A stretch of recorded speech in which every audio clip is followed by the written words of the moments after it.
Se você não sente mais a presença de Deus, talvez esteja faltando um destes 10 hábitos, e quando você descobrir quais são, sua vida espiritual nunca mais será a mesma. Quantos de nós ansiamos por sentir a presença viva do Espírito Santo em nossa caminhada? Quantos desejam ser vasos transbordantes da graça divina? A verdade que apresento hoje não é fruto de especulação humana, mas de observação profunda daqueles que verdadeiramente experimentaram a plenitude do Espírito. Charles Spurgeon, aquele grande pregador que inflamou corações por décadas, dizia que o cristão sem o Espírito Santo é como uma lâmpada sem óleo, uma árvore sem seiva, um rio sem água. E eu pergunto a você neste momento, sua vida espiritual tem sido assim?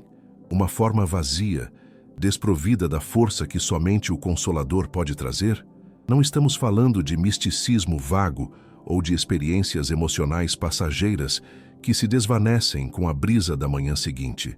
Estamos tratando de uma realidade concreta, de hábitos deliberados que abrem as comportas de nossa alma para que o Espírito Santo flua livremente. Spurgeon observava que muitos cristãos vivem como mendigos espirituais, pedindo migalhas de paz e consolo, quando poderiam banquetear-se à mesa farta da graça divina. A Escritura nos ensina em Efésios 5, versículo 18: Não vos embriagueis com vinho, no qual há dissolução, mas enchei-vos do Espírito. Note bem, este não é um convite, é uma ordem. Não é uma sugestão para os mais dedicados ou para aqueles que têm tempo livre para buscar experiências espirituais elevadas. É um mandamento para todo aquele que nomeia o nome de Cristo. Mas como, então, nos enchemos do Espírito? Será que descerá sobre nós em um momento dramático, sem preparo, sem disposição de nossa parte? Será que Deus nos enchará à força, independentemente de nossa cooperação? Não, meus amados. Há condições, há preparações, há hábitos que precisam ser cultivados como um agricultor prepara o solo antes da semeadura. O Espírito Santo é um cavalheiro divino, que não invade, mas sim preenche espaços que lhe abrimos voluntariamente. Spurgeon costumava dizer que há cristãos que oram pedindo o Espírito Santo enquanto acariciam pecados secretos em seus corações, como alguém que pede chuva enquanto mantém o telhado fechado. Que contradição! Que auto-engano perigoso! O Espírito Santo não divide residência com as trevas, não compartilha espaço com a impureza, não coexiste pacificamente com a rebeldia. Hoje, quero compartilhar com você 10 hábitos transformadores, 10 práticas que, quando implementadas com sinceridade e perseverança, preparam o terreno de sua alma para ser um jardim onde o Espírito Santo encontra deleite em habitar.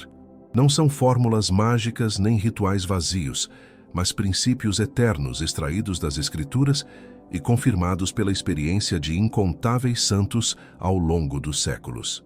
O primeiro hábito que precisamos desenvolver é a busca constante da Palavra de Deus. Não estou falando de uma leitura apressada, mecânica, apenas para cumprir um dever religioso. Falo de uma imersão profunda, de um deleite genuíno nas Escrituras. Jesus disse em João 6, versículo 63, O Espírito é o que vivifica, a carne para nada aproveita. As palavras que eu vos disse são Espírito e vida. Perceba a conexão direta. As palavras de Cristo são Espírito.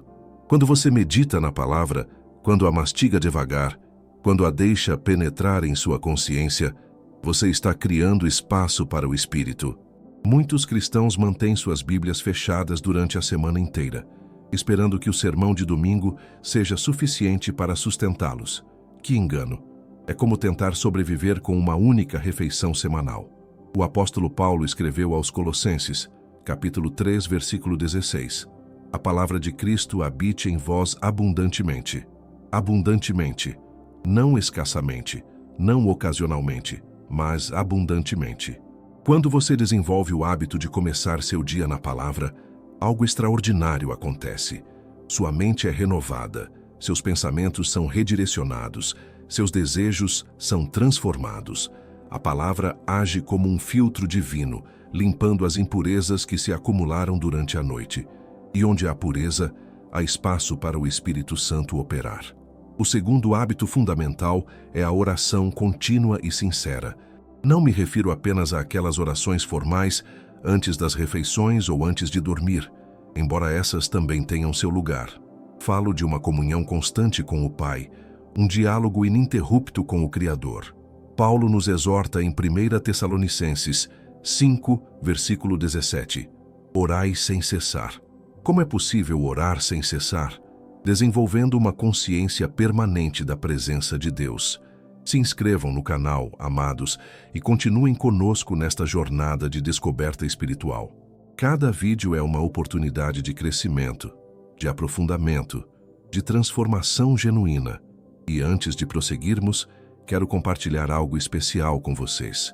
Preparamos um material que pode revolucionar sua vida de oração e intimidade com Deus. É nosso e-book 21 dias para restaurar sua intimidade com Deus. Vocês encontrarão o link no primeiro comentário fixado. É um guia prático, profundo, que tem transformado a vida de muitas pessoas. Não é apenas teoria, é um caminho testado para reavivar a chama que talvez tenha se enfraquecido em sua jornada espiritual. Voltando à oração contínua, imagine viver cada momento do dia consciente de que o Pai está atento a você, e você pode falar com Ele enquanto dirige, enquanto trabalha, enquanto prepara o almoço. Essa comunhão ininterrupta cria um canal aberto por onde o Espírito Santo flui naturalmente. É como deixar a janela aberta para que a brisa entre livremente. O terceiro hábito é a confissão imediata do pecado. Muitos cristãos acumulam pecados confessados como alguém que acumula sujeira debaixo do tapete. Aparentemente está limpo, mas por baixo há uma montanha de impureza. 1 João 1, versículo 9 nos assegura: se confessarmos os nossos pecados, Ele é fiel e justo para nos perdoar os pecados e nos purificar de toda injustiça. Note, purificar de toda injustiça. Quando você desenvolve o hábito de reconhecer imediatamente seus erros, de trazê-los à luz diante de Deus sem demora, sem justificativas, sem minimizações, você impede que o pecado crie raízes profundas em sua alma. É como arrancar uma erva daninha quando ainda é pequena, antes que suas raízes se espalhem e sufoquem as plantas boas. O Espírito Santo é entristecido pelo pecado não confessado. Paulo nos adverte em Efésios 4, versículo 30. E não entristeçais o Espírito Santo de Deus. Cada pecado que você esconde, cada transgressão que você justifica, cada falha que você minimiza, cria uma barreira entre você e a plenitude do Espírito. O quarto hábito que precisa permear nossa vida é a gratidão constante. Vivemos em uma geração de reclamadores, de insatisfeitos crônicos, de pessoas que sempre encontram motivos para murmurar. Mas a Escritura nos ensina algo completamente diferente. 1 Tessalonicenses 5, versículos 17 e 18, dizem: regozijai-vos sempre. Orai sem cessar. Em tudo dai graças, porque esta é a vontade de Deus em Cristo Jesus para convosco. Em tudo dai graças, não em algumas coisas, não apenas nas bênçãos óbvias, mas em tudo. Quando você desenvolve o hábito de agradecer, mesmo nas circunstâncias difíceis, algo sobrenatural acontece em seu espírito. A gratidão é como um ímã que atrai a presença divina. É impossível estar cheio de reclamação e cheio do Espírito Santo ao mesmo tempo. Pense comigo, quando você agradece a Deus pela provisão diária, mesmo quando o dinheiro está curto, você está declarando sua confiança nele. Quando você agradece pela saúde, mesmo quando há dor, você está reconhecendo sua soberania. E onde há gratidão genuína, há um coração maleável, um espírito quebrantado, uma alma receptiva à ação do Espírito. A ingratidão fecha as comportas da bênção. A gratidão as escancarar. É uma escolha deliberada, um hábito que precisa ser cultivado diariamente. Comece seu dia agradecendo. Termine seu dia agradecendo. E ao longo do dia, encontre razões para dar graças. Você verá como sua perspectiva mudará, como sua alma se abrirá, como o Espírito Santo encontrará espaço para operar em você. O quinto hábito é a comunhão genuína com outros crentes. Muitos tentam viver a vida cristã em isolamento, como se fossem ilhas espirituais, mas isso contradiz totalmente o design de Deus para a sua igreja. Hebreus 10, versículos 24 e 25 nos exortam: e consideremo-nos uns aos outros, para nos estimularmos ao amor e às boas obras, não deixando a nossa congregação como é costume de alguns. Quando você se reúne com irmãos em Cristo, quando há adoração conjunta, quando há compartilhamento de experiências, quando há encorajamento mútuo, o Espírito Santo se move poderosamente. Jesus prometeu em Mateus 18, versículo 20, porque onde estiverem 2 ou 3 reunidos em meu nome, aí estou eu no meio deles. Não estou falando de frequentar a igreja apenas por obrigação, sentando-se no banco como um espectador passivo. Falo de envolvimento genuíno, de relacionamentos profundos, de vulnerabilidade com irmãos de confiança. Quando você compartilha suas lutas, quando ora com outros, quando é edificado e edifica, você está criando um ambiente propício para a manifestação do Espírito. O individualismo moderno tem roubado de muitos cristãos essa bênção extraordinária. Precisamos retornar ao modelo bíblico de comunidade, onde os crentes se reuniam não apenas nos domingos, mas casa por casa, partilhando vida, partilhando fé, partilhando Cristo. E nesse contexto de comunhão autêntica, o Espírito Santo se derrama abundantemente. O 6º hábito fundamental é a obediência imediata à voz de Deus. Muitos cristãos ouvem a voz do Espírito, sentem sua direção, percebem seu chamado, mas adiam a obediência. Negociam com Deus, pedem confirmações adicionais, justificam sua hesitação com prudência, quando na verdade é apenas medo ou rebeldia disfarçada. Tiago 1, versículos 22 a 24 nos advertem: e sede cumpridores da palavra, e não somente ouvintes, enganando-vos com falsos discursos. Porque se alguém é ouvinte da palavra e não cumpridor, é semelhante ao varão que contempla ao espelho o seu rosto natural, porque se contempla a si mesmo, e foi-se, e logo se esqueceu de como era. A obediência rápida demonstra confiança. Quando o Espírito Santo sussurra em seu coração para perdoar alguém, para fazer restituição, para pedir desculpas, para ajudar um necessitado, para compartilhar o Evangelho, e você obedece imediatamente, sem questionamentos, você está sinalizando que Ele é Senhor de verdade. Cada obediência fortalece o músculo espiritual. Cada ato de submissão à vontade divina amplia o território onde o Espírito pode operar. Mas cada desobediência, cada adiamento, cada justificativa cria uma camada de resistência que entristece o Espírito e limita sua ação em nós. Desenvolva o hábito de dizer sim a Deus rapidamente. Não perca tempo analisando, calculando custos, ponderando consequências quando a direção é clara. Simplesmente obedeça. E você descobrirá que quanto mais você obedece, mais claramente você ouve sua voz e mais poderosamente o Espírito flui através de você. O 7º hábito é a prática regular do jejum. Vivemos em uma cultura de gratificação imediata, onde a ideia de negar algo a si mesmo soa absurda. Mas o jejum sempre foi uma prática poderosa do povo de Deus. Não estou falando de ascetismo extremo ou de tentar ganhar favor divino através de sacrifícios. Falo de uma disciplina espiritual que crucifica a carne e aguça o espírito. Jesus deixou claro em Mateus 6, versículo 16, que o jejum não é opcional para seus discípulos. Ele disse: quando jejuardes, não se jejuardes. Quando você jejua, quando nega ao corpo sua demanda por comida, você está declarando que há algo mais importante, algo mais valioso do que a satisfação física imediata. O jejum quebra o poder da carne sobre você, cria uma fome espiritual intensa, aguça sua sensibilidade à voz do Espírito. Muitas vezes, a razão pela qual não ouvimos claramente a Deus é porque estamos satisfeitos demais com as coisas desta terra. O jejum cria um vazio que somente Deus pode preencher. Comece pequeno se você nunca jejuou. Pule uma refeição e use esse tempo para orar. Depois progrida para um dia inteiro. Depois, talvez 3 dias. Não transforme isso em legalismo, mas em um hábito regular de buscar mais de Deus. E você verá como o Espírito Santo se manifesta poderosamente durante e após esses períodos de consagração. O 8º hábito é o serviço sacrificial ao próximo. Muitos cristãos querem ser cheios do Espírito para seu próprio benefício, para sentir-se bem, para ter experiências espirituais elevadas. Mas o Espírito Santo nos enche para que sejamos canais de bênção para outros. Gálatas 5, versículo 13 nos ensina: Porque vós, irmãos, fostes chamados à liberdade.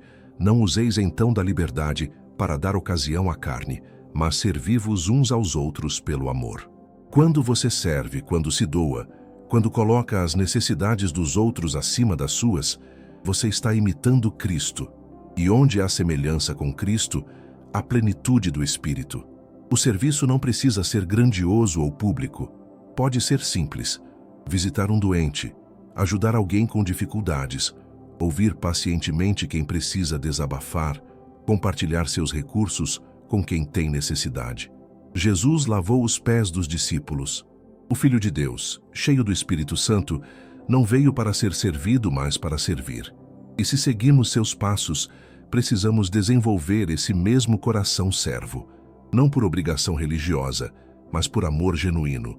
Cada vez que você serve, você está esvaziando-se de si mesmo.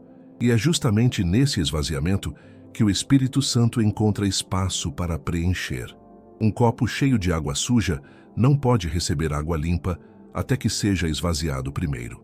Da mesma forma, uma vida cheia de egoísmo, de autossuficiência, de autocentrismo, não pode ser cheia do Espírito até que haja um esvaziamento deliberado através do serviço. Desenvolva o hábito de perguntar todos os dias: a quem posso servir hoje? Como posso ser as mãos e os pés de Jesus para alguém? E então haja conforme o Espírito direcionar. Você descobrirá que quanto mais você se doa, mais você é preenchido. É um paradoxo maravilhoso do reino de Deus. Perdemos para ganhar, morremos para viver, servimos para reinar. O nono hábito essencial é a adoração sincera e intensa. Não falo apenas de cantar músicas na igreja, embora isso também seja importante. Falo de um estilo de vida de adoração, onde cada ação, cada pensamento, cada palavra é uma oferenda ao Altíssimo. Romanos 12, versículo 1 nos exorta: Rogo-vos, pois, irmãos, pela compaixão de Deus, que apresenteis os vossos corpos em sacrifício vivo, santo e agradável a Deus, que é o vosso culto racional. Sacrifício vivo. Não um ritual morto, não uma formalidade religiosa, mas uma vida inteira colocada sobre o altar. Quando você acorda pela manhã e dedica seu dia ao Senhor, isso é adoração. Quando você trabalha com excelência, como se estivesse servindo ao próprio Cristo, isso é adoração. Quando você fala palavras de encorajamento, quando você ama seu cônjuge fielmente, quando você cria seus filhos no temor do Senhor, tudo isso é adoração.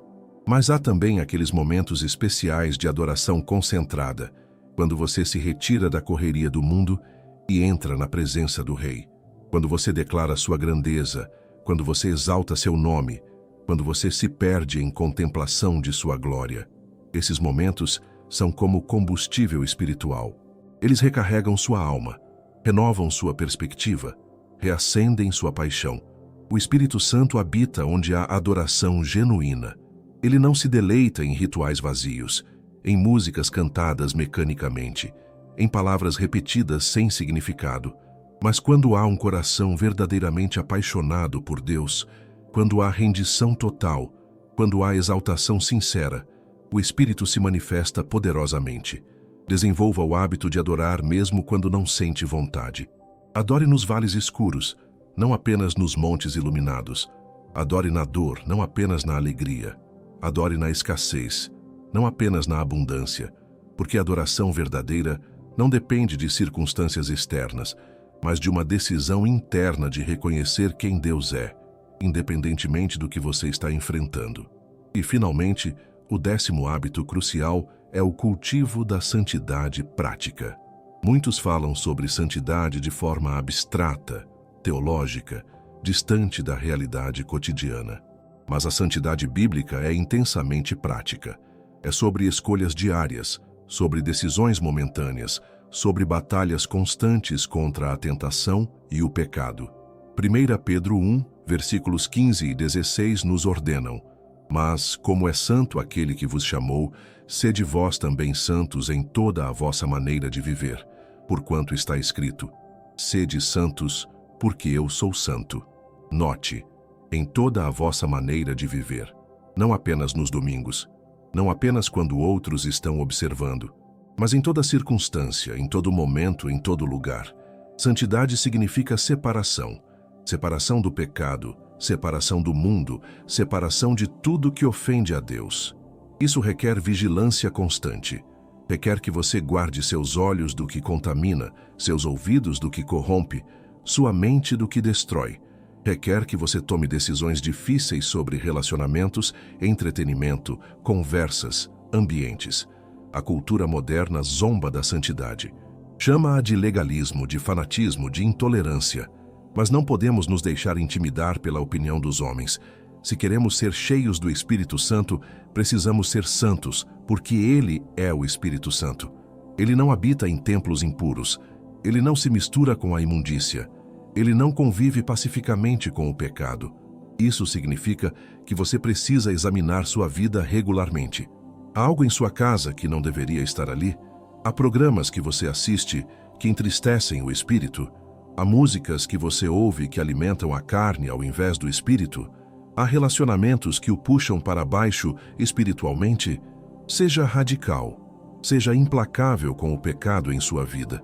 Jesus disse em Mateus 5, versículos 29 e 30. Portanto, se o teu olho direito te escandalizar, arranca-o e atira-o para longe de ti. Se a tua mão direita te escandalizar, corta-a e atira-a para longe de ti. Obviamente ele está falando figuradamente, mas a mensagem é clara. Trate o pecado com seriedade absoluta. Não negocie com ele. Não minimize sua gravidade. Não o acaricie secretamente enquanto pede ao Espírito Santo que o encha. Santidade não é perfeição sem falhas. Todos tropeçamos em muitas coisas, mas santidade é um direcionamento, uma trajetória, um alvo constante. É levantar-se cada vez que cai. É confessar imediatamente quando falha. É buscar constantemente ser mais parecido com Cristo.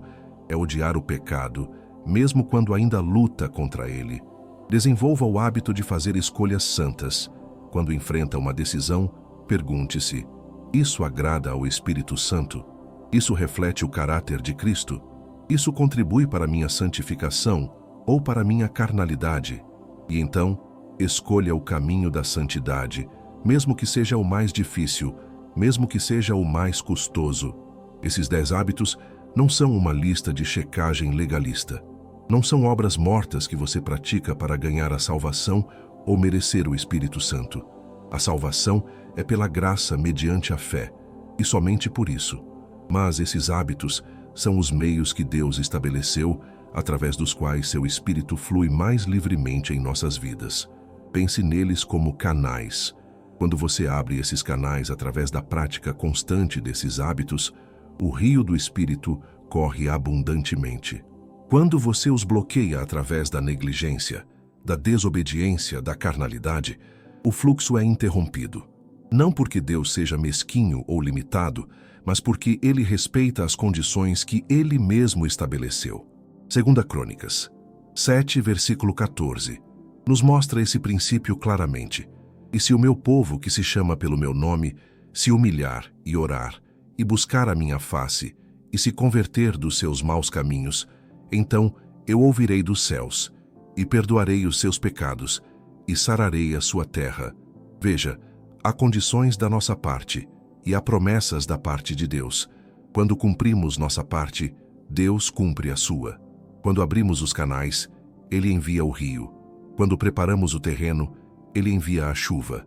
É uma parceria divina, onde nossa responsabilidade encontra sua soberania, onde nossa obediência encontra sua graça, onde nosso desejo encontra seu poder. Agora, preciso ser honesto com vocês. Implementar esses 10 hábitos não será fácil. Não estou vendendo uma espiritualidade barata, uma fórmula mágica de 3 passos para a plenitude instantânea.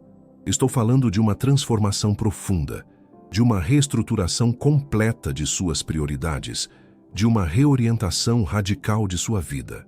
Haverá resistência. A carne resistirá porque esses hábitos a crucificam. O mundo resistirá porque esses hábitos o contradizem. O diabo resistirá porque esses hábitos o derrotam. Você enfrentará dias em que não sentirá vontade de ler a Bíblia, quando a oração parecerá seca, quando o jejum parecerá insuportável, quando servir aos outros parecerá um fardo pesado demais. Mas é exatamente nesses momentos que a perseverança se torna crucial. Hebreus 12, versículo 1 nos encoraja. Portanto, nós também, pois que estamos rodeados de uma tão grande nuvem de testemunhas, deixemos todo o embaraço e o pecado que tão de perto nos rodeia e corramos com paciência a carreira que nos está proposta. Corramos com paciência.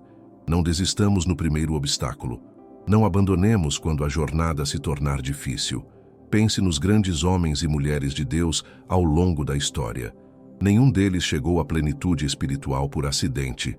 Todos cultivaram deliberadamente esses hábitos. Todos enfrentaram tentações de desistir. Todos tiveram momentos de fraqueza, mas todos perseveraram e todos experimentaram o derramamento poderoso do Espírito Santo. Você não está sozinho nesta jornada. O próprio Espírito Santo que você busca é também aquele que o capacita. É ele quem cria em você o querer e o realizar, segundo a boa vontade de Deus, conforme Filipenses 2, versículo 13. É ele quem fortalece quando você está fraco. É ele quem encoraja quando você está desanimado. É ele quem sustenta quando você está prestes a desistir. Comece hoje. Não espere o momento perfeito, porque ele nunca chegará. Não espere sentir-se espiritualmente preparado, porque você nunca se sentirá. Não espere até que sua vida esteja organizada, porque sempre haverá desordem. Comece exatamente onde você está, com o que você tem, sendo quem você é. Talvez você olhe para esses 10 hábitos e se sinta sobrecarregado. Talvez pense, como posso fazer tudo isso? Por onde começo? Minha resposta é simples. Comece com 1. Escolha um destes hábitos e comprometa-se a praticá-lo fielmente por uma semana. Depois adicione outro, e outro, e outro. Construa gradualmente, tijolo por tijolo, até que esses hábitos se tornem tão naturais quanto respirar. Não se compare com outros. Cada pessoa está em uma jornada única com Deus. Alguns correm, outros caminham, alguns até mesmo engatinham. O que importa não é a velocidade, mas a direção. O que importa não é onde você está, mas para onde você está indo. O que importa não é quantas vezes você caiu, mas quantas vezes você se levantou. A Escritura está cheia de promessas para aqueles que buscam ser cheios do Espírito. Jesus disse em Lucas 11, versículo 13: Pois se vós, sendo maus, sabeis dar boas dádivas aos vossos filhos, quanto mais dará o Pai Celestial o Espírito Santo àqueles que lhe o pedirem. Quanto mais. Essas duas palavras carregam uma promessa tremenda. Se pais terrenos, imperfeitos, pecadores, sabem dar bons presentes aos filhos, quanto mais o Pai perfeito dará o melhor presente de todos, o seu próprio Espírito. Deus não está relutante em enchê-lo do Espírito Santo. Ele não está retendo essa bênção de você por mesquinhez ou capricho. Ele está esperando que você prepare o vaso. Ele está esperando que você abra as comportas. Ele está esperando que você pratique esses hábitos que demonstram seu desejo genuíno, sua sede verdadeira, sua fome real por mais dele. Imagine uma vida onde você acorda cada manhã consciente da presença do Espírito Santo, onde você enfrenta os desafios do dia com seu poder, onde você ama com seu amor, onde você serve com sua força, onde você fala com sua sabedoria, onde você vive com sua santidade. Isso não é fantasia espiritual. Isso não é misticismo irreal. Isso é a promessa bíblica para todo crente que busca seriamente. Quando você é cheio do Espírito, sua vida muda radicalmente. Seu casamento é transformado. Seus relacionamentos são restaurados. Seu trabalho ganha novo significado. Suas lutas ficam mais leves. Suas tentações perdem poder. Sua alegria se torna constante, não dependente de circunstâncias. Sua paz se torna profunda, não abalada por tempestades externas. Gálatas 5, versículos 22 e 23 descrevem o fruto do Espírito. Mas o fruto do Espírito é amor, gozo, paz, longanimidade, benignidade, bondade, fé, mansidão, temperança. Note que é fruto no singular, não frutas. É um pacote completo. Quando o Espírito enche você, Todas essas características começam a florescer em sua vida simultaneamente. Você não precisa se esforçar para produzir amor. Ele flui naturalmente. Você não precisa forçar alegria. Ela brota espontaneamente. Você não precisa fabricar paz. Ela habita permanentemente. Por quê? Porque não é você produzindo essas coisas. É o Espírito Santo vivendo através de você, manifestando seu próprio caráter em sua personalidade. Mas aqui está a chave. O fruto não aparece instantaneamente. Uma árvore plantada não produz fruto no dia seguinte. Leva tempo, leva cuidado constante, leva nutrição regular, leva poda dolorosa às vezes. Da mesma forma, esses 10 hábitos são como regar, fertilizar e podar a árvore de sua vida espiritual para que o fruto do Espírito possa crescer abundantemente. Alguns de vocês estão pensando: já tentei antes e falhei. Já me comprometi com disciplinas espirituais e não consegui manter. Já busquei ser cheio do Espírito e nada aconteceu. Por que desta vez seria diferente? Deixe-me dizer algo importante. Falhas passadas não determinam possibilidades futuras. O Deus da segunda chance, da terceira chance, da milésima chance está chamando você hoje. Pedro negou Jesus 3 vezes, mas depois do Pentecostes, cheio do Espírito Santo, pregou com poder e 3.000 almas foram salvas. Davi cometeu adultério e assassinato, mas quando se arrependeu, genuinamente orou: não retires de mim o teu Espírito Santo. E Deus não retirou. Restaurou, renovou, reencheu. Se ele fez isso por Pedro, se ele fez isso por Davi, ele fará por você. Amados irmãos e irmãs, chegamos ao fim desta mensagem, mas o começo de uma jornada transformadora para você. Esses 10 hábitos não são apenas teoria teológica, são chaves práticas que abrem as portas para uma vida transbordante do Espírito Santo. Busque a palavra diariamente. Ore sem cessar. Confesse seus pecados imediatamente. Seja grato em tudo. Cultive comunhão genuína. Obedeça rapidamente. Jejue regularmente. Sirva sacrificialmente. Adore intensamente. Viva em santidade. Faça isso e você será cheio do Espírito Santo. Quero agradecer profundamente por você ter assistido até aqui. Sua dedicação demonstra sua fome espiritual genuína. Se esta mensagem tocou seu coração, peço que se inscreva no canal, ative o sininho das notificações para não perder nenhum conteúdo. Deixe seu like neste vídeo e compartilhe nos comentários qual desses 10 hábitos mais falou ao seu coração. Sua participação fortalece nossa comunidade de fé. E não se esqueça, nosso e-book 21 dias para restaurar sua intimidade com Deus está disponível no primeiro comentário fixado. É um recurso transformador que complementará perfeitamente esta mensagem. Continue conosco. Mais vídeos edificantes estão aparecendo na sua tela agora. Que o Espírito Santo encha você abundantemente. Deus abençoe.